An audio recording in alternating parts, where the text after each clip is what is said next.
Yan, didingdingan na natin mga idol. Nakaready na. Yan ang ating didingdingan.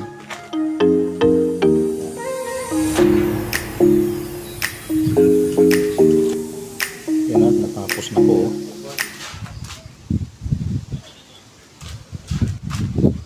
Pandingding natin yan.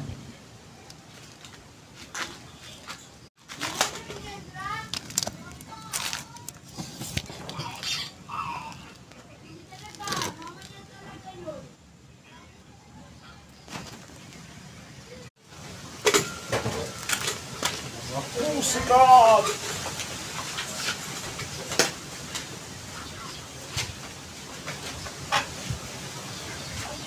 Iyon oh. Ayos na oh. Ang kawayan natin. Kahit medyo kinapos, ayos lang.